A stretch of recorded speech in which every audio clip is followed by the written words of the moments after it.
by human activity. So we cut down, like I was telling you yesterday, the rainforest. For every 2 minutes, a football-sized ground is being destroyed.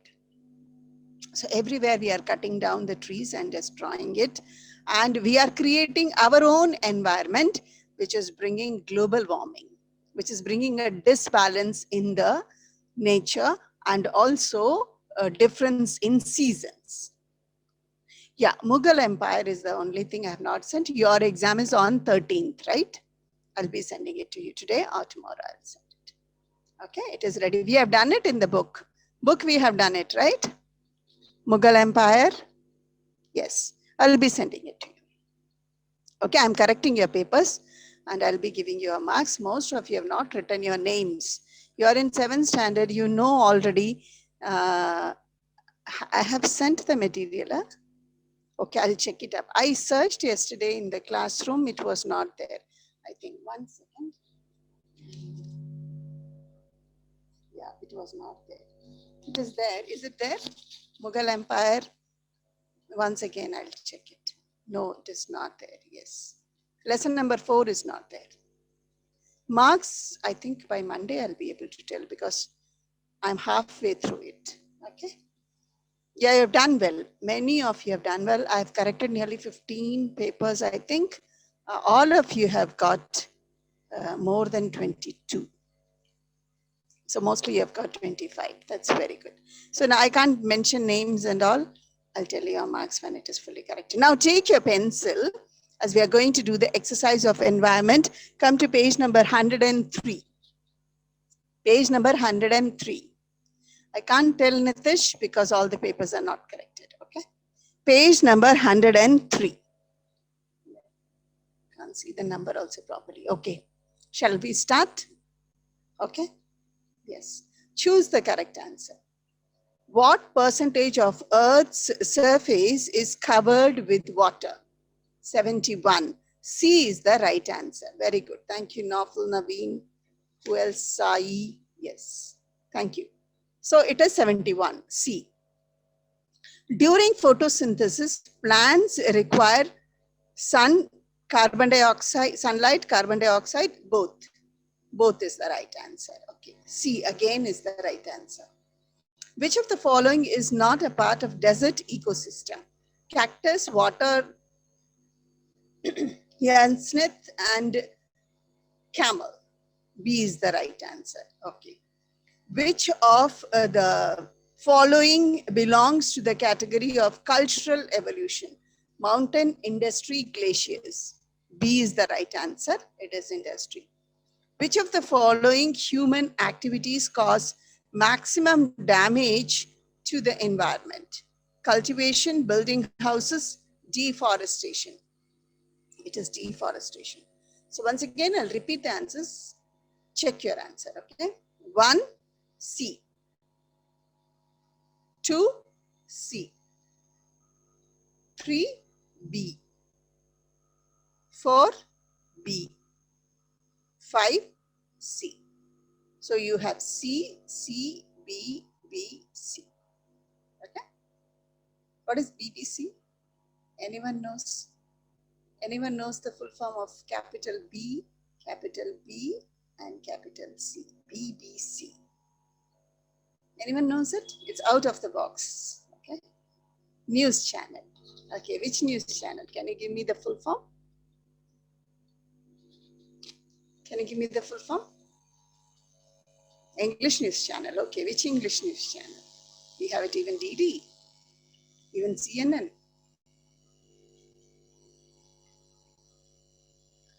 BBC, yes. Can you give me the full form of BBC, Alan? Yes. No? British Broadcasting Corporation. Sony BBC. British Broadcasting Corporation. Okay. ABC, American Broadcasting Corporation. DD, Delhi Doordarshan. Okay, done. We'll go to fill in the blanks. The word environment is derived from the French word dash, which means dash. Yes. Environ. Very good. Naveen, environ. Yes, again the answer is to surround. So to will come. The word environment is derived from the French word environ and also to surround. Okay? Okay. The continuous movement of water through all the realms of the earth is possible due to the dash. I will send Mughal Empire. Uh, it is a objective lesson. I will send you the material. Don't worry. You'll not go into cycle test without getting your material. Okay. Water cycle. You can call it water cycle, or it is, as in your book, hydraulic cycle. Okay, hydrological cycle. Okay, next. Dash art system deformed by the interaction of all living organisms with the environment, ecosystem. Very good. The cultural element of the human environment include dash, dash, and dash functions. Yes, the cultural element of human environment. Anyone? Okay, you write political, social, and economic functions. Very good. Thank you, Nawful. Political, social, and economic functions. Very good. Good. Last question. The perfect balance or equilibrium among the different components of the ecosystem is known as dash. Yes. Ecological balance. It is ecological balance. Okay. So from the beginning, I'll tell the answers. One, first dash, it will be environ. Okay. Then to surround. One. Two is water cycle, you can say, or hydrological cycle. Okay. Third is ecosystem. Fourth is political, social, and economic. Okay. Fifth one is ecological balance. Any doubt in these two? Yes. Okay, question answers will be doing. Shall we go to the new lesson? I have a small video to show you, and after I give the introduction, I'll show you that.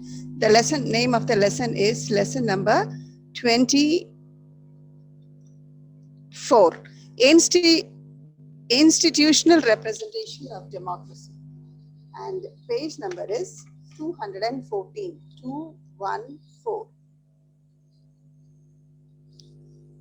How we studied about democracy, no? So how we make use of that democracy, okay? Especially the universal adult franchise. That is this lesson all about. Universal adult franchise. The citizen is allowed to vote or elect the leader after they are 18 years of old.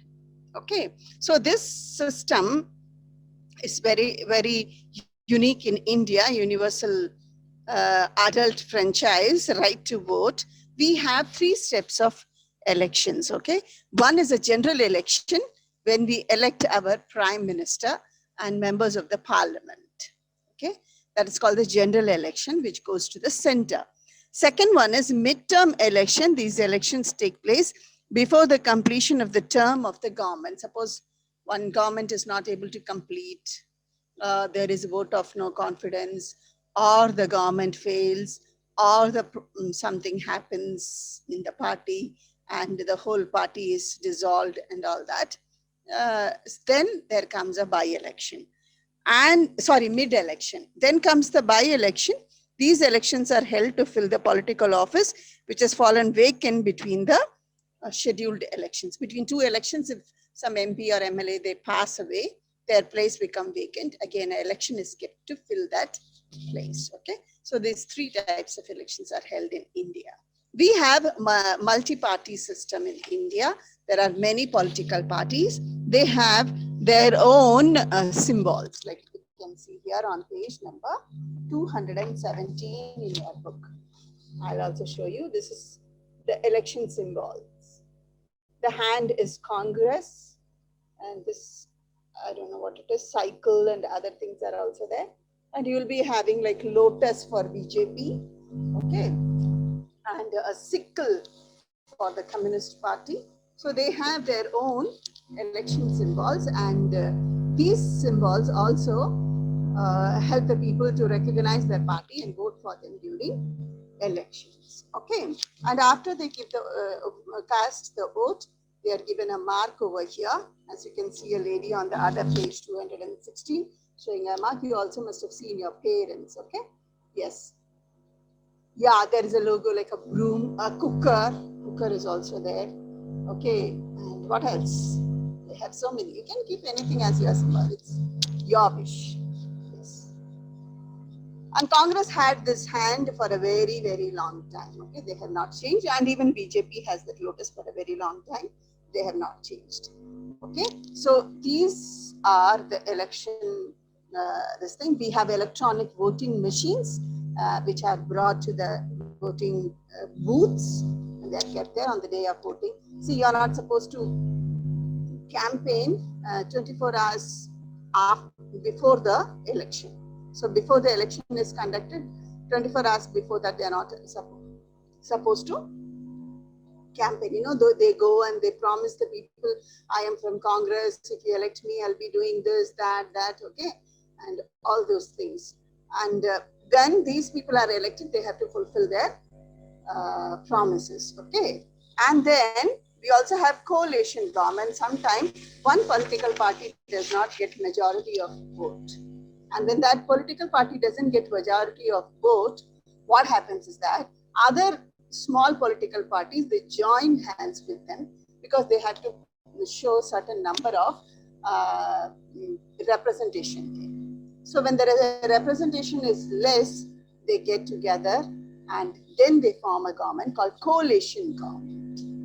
Okay, in which 2-3 parties will get together, and among them, whichever is, suppose one party got 50 seats, another, they need suppose 75 seats, another gives them a 15, another gives them another 10, and they form a government. So the party that got a 50 this thing, they will form the government, keeping in mind that others are also appointed in major minister post, okay, in the government. And that person will become the chief minister or the prime minister, both. Okay. So Siddheshwara, why you are typing it again and again?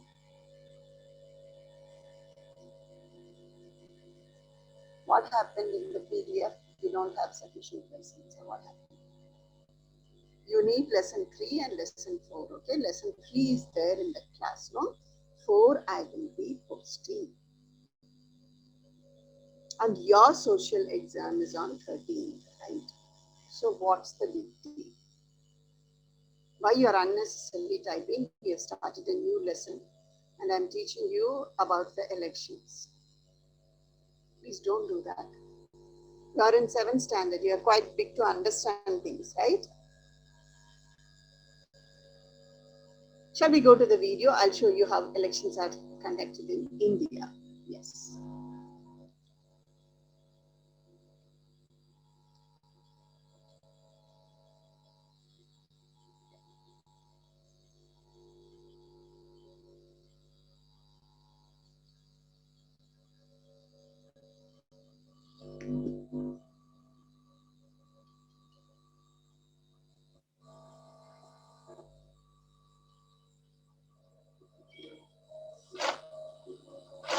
System of elections in India. In this module, you will understand and analyze the system of elections in India. With a population of over 1.21 billion, India is the largest democracy in the world. Evidently, the largest democratic electoral exercise in the world is also conducted here. Let us find out how it is done. Elections are held at regular intervals to select representatives of the people. Through elections, people can also reject the representatives who had been chosen in the previous election if they are not satisfied with their performance. When elections are held across a country to elect representatives to the national lawmaking body, that is, the parliament, they are known as general elections. When elections are held to elect representatives to the state lawmaking body, they are known as assembly elections. Sometimes, by-elections are held between two regular elections in order to select a new representative. By-elections take place when the representative already chosen in regular elections is unable to function properly in that capacity anymore due to some reason. For the general elections, our country has been divided into 543 territorial divisions known as constituencies. People residing in a constituency elect one person from among different candidates who represent them in the Lok Sabha, which is the lower house of the parliament. For assembly elections, the states are further divided into smaller constituencies and a representative is elected from each one of them to the respective state legislative assembly. Some constituencies are reserved for weaker sections of the society who cannot compete with other candidates due to lack of resources such as money, social status, influence, or because of their gender. Weaker sections include scheduled castes, scheduled tribes, and women. The makers of the Indian Constitution came up with a system of reserved constituencies for adequate representation of the weaker sections. In reserved constituencies, only candidates belonging to a particular weaker section can participate in and contest the elections. This makes the system of elections more representative and more democratic.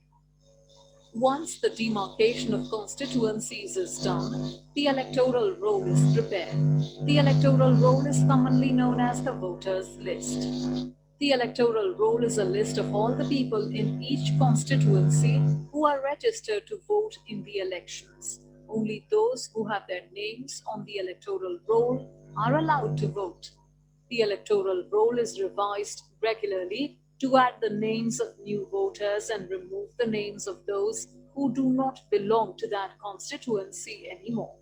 A person who is eligible to vote but does not have his name registered on the electoral roll can apply to the electoral registration officer of his constituency. The officer, in response, updates the register accordingly. With a list of constituencies and voters in place, the country can go for elections when they are due. The notification for elections is issued by a constitutional authority. This constitutional authority is called the Election Commission of India in our country.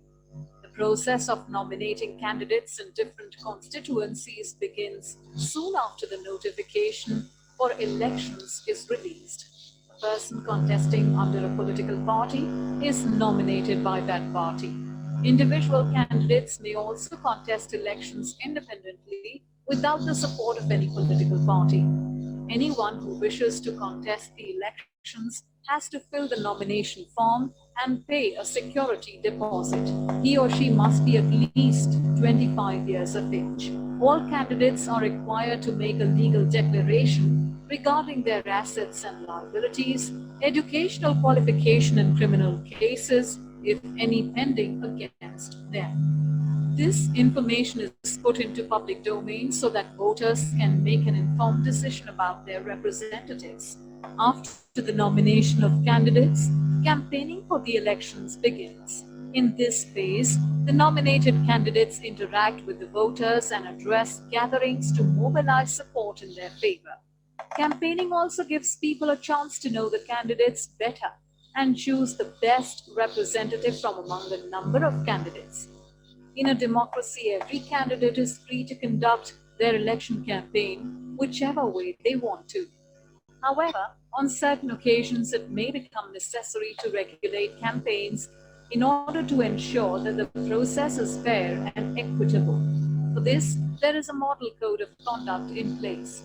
A model code of conduct regulates the actions of the candidates contesting elections and their campaigning activities. Any candidate breaching the code of conduct may be disqualified from the elections and not allowed to contest further. The election day is the day when voters cast their vote. Earlier, ballot papers were used for this purpose. Now they have been replaced by electronic voting machines, EVMs. Once the polling is over, all electronic voting machines are sealed and taken to a secure place. They are opened and the votes secured by each candidate are counted. The candidates getting the maximum number of votes in each constituency are declared winners. In a general election, the counting of votes in all constituencies usually takes place at the same time on the same day. After it becomes clear who the winning candidates are, the political party with the maximum number of winning candidates forms the government. Let's recap. Elections are held at regular intervals to select representatives of the people. Through elections, people can also reject the representatives who had been elected in the previous elections if they are not satisfied with their performance. General elections are held across the country, whereas assembly elections are held within states. By-elections are held between two general elections to fill a vacancy. A constituency is a territorial division comprising a group of voters. In reserved constituencies, only candidates belonging to a particular community can contest and win elections. The electoral roll or the voters' list is a list of all the people in each constituency who are registered to vote in the elections. Every eligible person who wishes to contest the elections has to fill the nomination form and pay some money as security deposit. Candidates are also required to declare their assets and liabilities, educational qualification, and criminal cases pending against them. During the stage of campaigning, candidates interact with the voters and address gatherings to mobilize support in their favor. Any candidate flouting the model code of conduct may be disqualified from the elections and not allowed to contest further. After voters cast their votes, the candidates getting the maximum number of votes in each constituency are declared winners.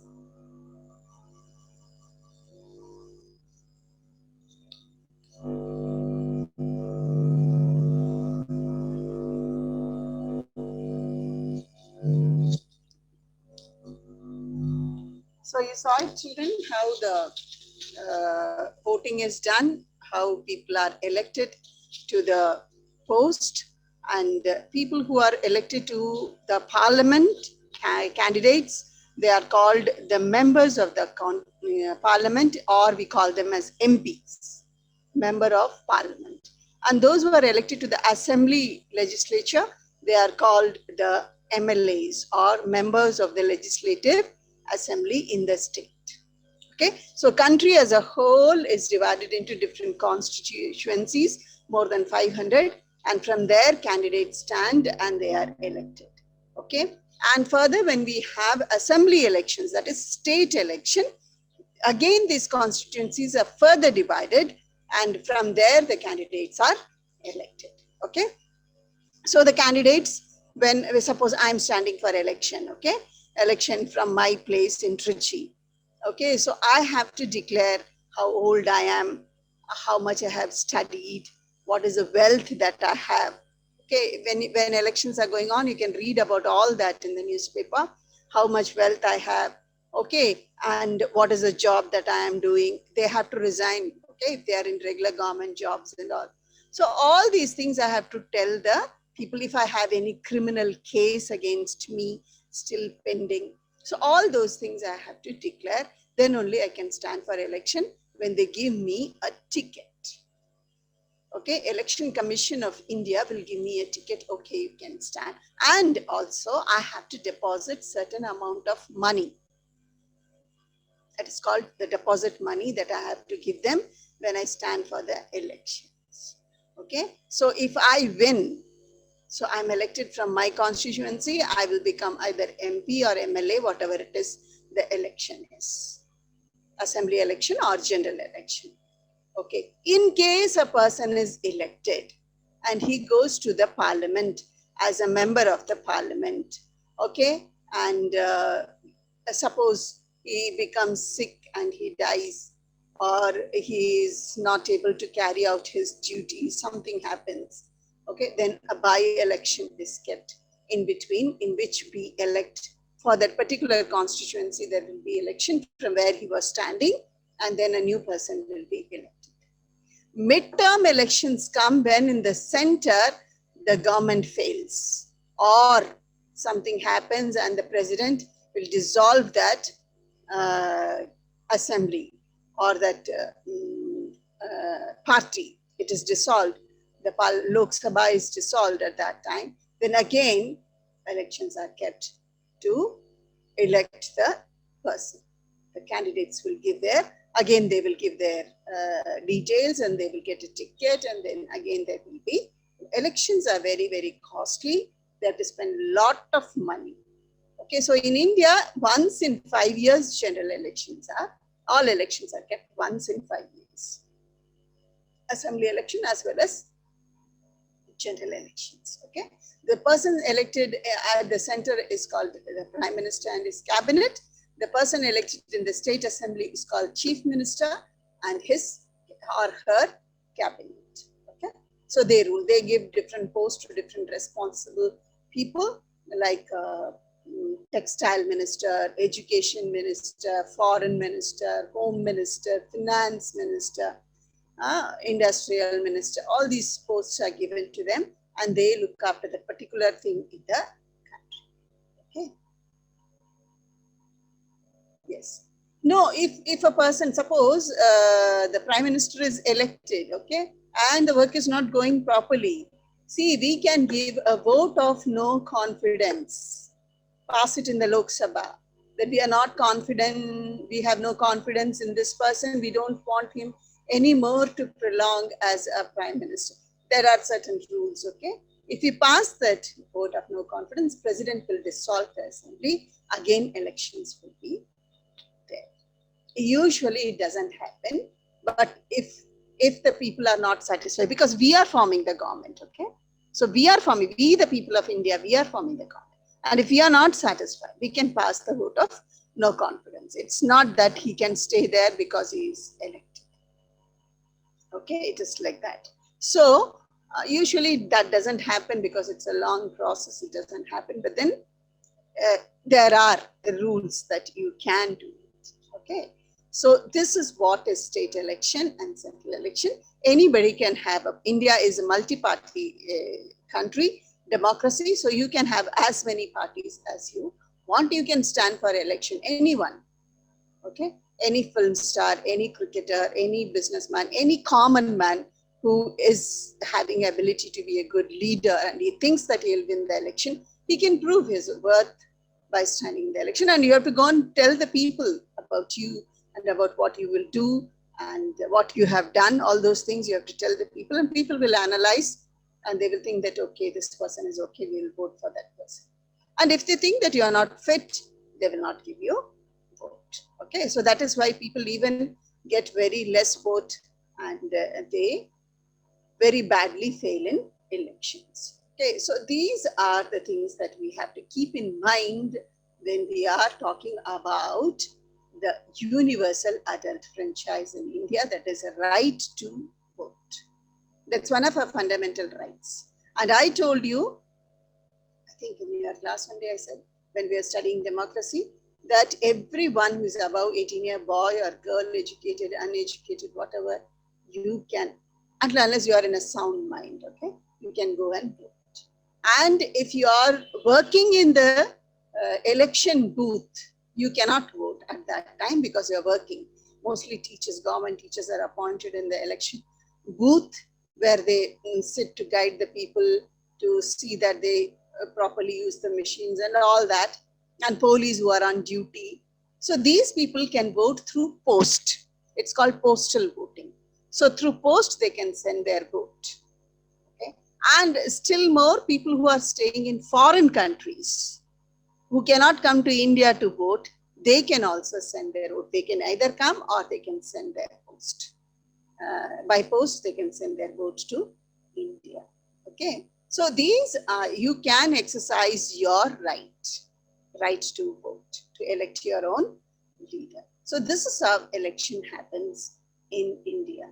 But then a lot of corruption goes on, a lot of things goes on, which is not right. People, the leaders, they try to cheat the people, and people, as they are poor and they don't understand, so they sometimes they elect wrong people also. Okay, so you have to be very wise. You have to make the people understand, and you must tell them the best, what you call, the voter whom you can elect. I have heard of some of the northeast land in India only, where they, in their group, in their community, in their religious places also, they tell them that particular person is right, so please vote for that particular person. So the whole place, the whole people of the community, they vote to that person, because sometimes people don't understand. That is the problem. They have a right to vote, they're not educated. If you give them some money or say give them some biryani, they think that they can get. Okay. Those who are going to the election duty, yes, they are given training and they are sent to the election duty. They cannot vote at that time when they are on duty in the election booths. Okay, so they can send their vote by post.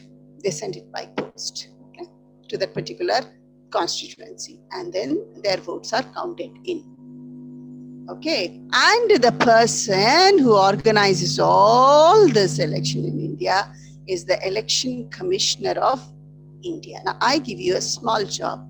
Please find out who is the present election commissioner of India. There was one election commissioner in India when I was in my college days, and I liked his decisions. Very nice they were, and I liked it very much, and he was very firm. And above all that, he was a Indian, Tamilian. Yes, sir. Time is up. Okay, thank you, sir. Children, material, I will be posting it to you. Okay, fourth, lesson 4, Mughal Empire.